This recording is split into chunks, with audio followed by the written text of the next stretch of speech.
Anin Nabi sallallahu alaihi wasallam qala, dari Nabi sallallahu alaihi wasallam bersabda, salasatun la yukallimuhumullahu yaumal qiyamah wala yanzuru ilaihim wala yuzakkihim walahum adzabun alim. Nabi menyebutkan ada 3 golongan orang yang nanti pada hari kiamat Allah Subhanahu wa taala tidak ngajak bicara orang tadi. Allah Subhanahu wa taala membiarkan orang tadi, mendiamkan, enggak ngajak bicara. Wala yanzuru ilaihim, Allah Subhanahu wa taala juga tidak melihat mereka. Oh, berpaling dari wajah-wajah mereka. Wala yuzakkihim, dan mereka juga tidak disucikan. Walahum adzabun alim, dan mereka mendapatkan azab yang pedih. Dalam hadis yang lain, Abu Dzar mengatakan khabu wa khasaru. Ya, mereka ini adalah orang yang rugi, orang yang tidak ada keuntungan bagi mereka. Kemudian ditanya, siapa mereka ya Rasulullah? Siapa 3 orang itu ya Rasulullah? Yang pertama al-musbil. Al-musbil maknanya orang yang memanjangkan pakaiannya di bawah mata kaki. Ini ngapunten terutama untuk bapak-bapak ya. Al-musbil ini tidak berlaku untuk ibu-ibu. Nah, untuk itu kita biasakan ya, kalau punya anak laki-laki jangan sampai membiasakan menggunakan pakaian di bawah mata kakinya. Minimal kalau bisa di atas mata kaki, atau ya paling tidak mata kaki ke atas lah sedikit. Yang penting tidak menutupi mata kaki. Karena kalau itu terjadi maka termasuk pakaian yang musbil. Ya. Jadi ngapunten nggih, kalau kita cermati sebenarnya nggak boleh kita kemudian memberikan ujaran-ujaran yang tidak layak kita berikan untuk orang-orang yang memang pakaiannya calanya di atas mata kaki ya. Kadang-kadang kan diolok pakaian cingkrang dan seterusnya. Yang memang sebetulnya Nabi mengajarkan untuk orang laki-laki. Ada orang mengistilahkan JPC ya. Saya pernah mendengar, oh itu kelompoknya JPC. Apa JPC itu, Bu? Jamaah pakaian cingkrang ya. Seolah-olah mengolok-olok sunnah Nabi Shallallahu Alaihi Wasallam. Karena Nabi Shallallahu Alaihi Wasallam sendiri pakaiannya, beliau ketika dilihat oleh para sahabat, bahkan celana Nabi atau gamis Nabi Shallallahu Alaihi Wasallam itu ya di atas mata kaki. Nabi selalu menggunakan pakaian di atas mata kaki, bahkan panjang pakaian Nabi sampai bawah itu adalah di antara betis. Kalau ini ada betis, maka di tengah-tengah itulah pakaian Nabi Shallallahu Alaihi Wasallam, nggak pernah melebihi mata kaki. Kemudian yang kedua, wal mannan. Kata al-mannan di antara maknanya adalah orang yang ngundat-ngundat. Bu jenengan juga meliti, Bu. Dulu kalau nggak saya bantu ya nggak bisa kayak gini, Bu. Ini namanya apa? Ngundat-ngundat ya, mungkit-mungkit pemberian. Orang itu kalau dulu nggak saya bantu ya mungkin nggak bisa kayak segitu gitu ya. Ini namanya apa? Mengundat-ngundat pemberian, mengungkit-ungkit pemberian. Termasuk al-mannan adalah orang yang suka mengadu domba ya.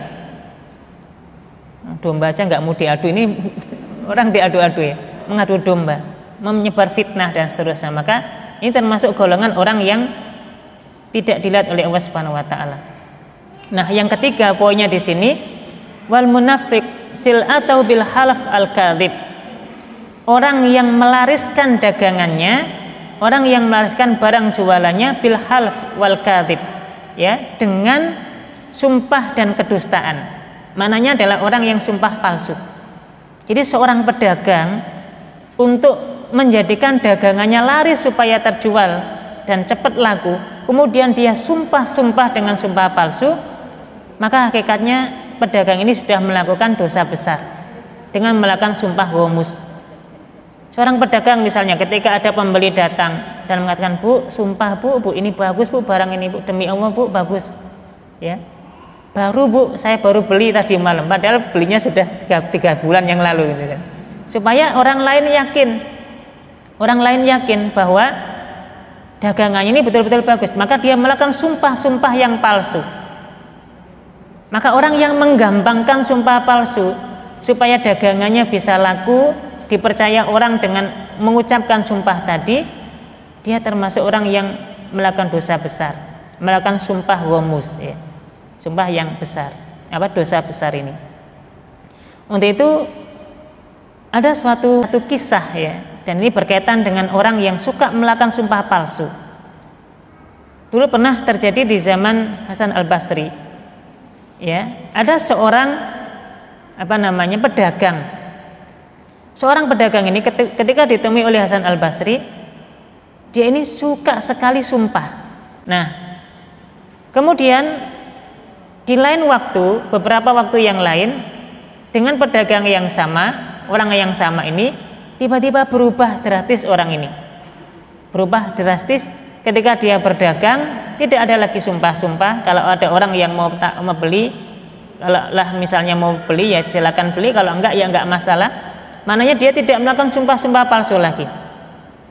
Tiba-tiba Imam Hasan Al-Basri ini bertanya, wahai si fulan, kenapa kok terjadi perubahan yang luar biasa ya? Dulu pertama kali saya lihat kamu ini suka sekali mengatakan sumpah-sumpah palsu dengan daganganmu ini.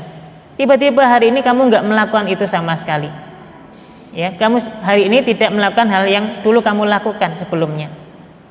Maka kemudian pedagang ini mengatakan, wahai Hasan Al-Basri, sungguh dulu saya melakukan hal tersebut karena saya punya istri, kata orang ini, dan istri saya ini cerewet gitu ya.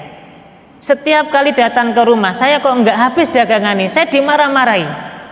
Makanya bagaimana laku dagangan ini ya saya harus sumpah-sumpah dengan sumpah palsu ini, supaya kalau saya di rumah enggak kena omelan istri gitu ya.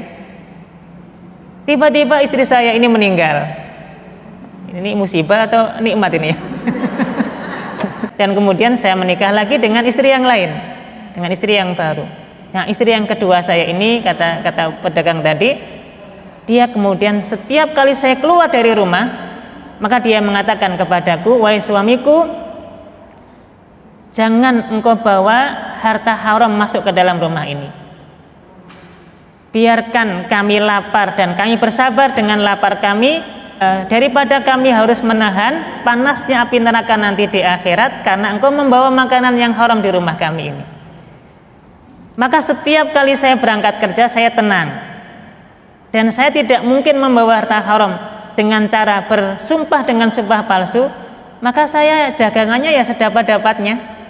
Saya nggak bersumpah dengan sumpah palsu lagi. Kalau ada orang yang mau beli silakan beli, kalau enggak ya enggak masalah, karena saya sudah tenang, tidak dicereweti lagi dengan istri saya di rumah gitu. Jadi ngapunten nggih Ibu, dari kisah ini kira-kira kenapa sih kok pedagang itu suka melakukan sumpah palsu ketika berdagang? Karena apa? Itu jangan-jangan karena istrinya di rumah yang ngomeli terus gitu. Jangan-jangan ini nggih. Karena terjadi itu pada peristiwa tadi. Supaya dituntut, Pak, kalau kamu nggak bawa uang sekian di rumah, nggak tak kasih pintu masuk ya Pak ya. Lebih baik nggak usah pulang gitu ya, sebelum ini laku dagangannya, habis dagangannya gitu. Ini berbahaya kayak gini nih ya. Maka orang dengan hal seperti itu menghalalkan semua cara, bersumpah dengan sumpah palsu ya, berdagang dengan curang, dan ini tentu dosa besar ya. Sumpah palsu ini dosa besar.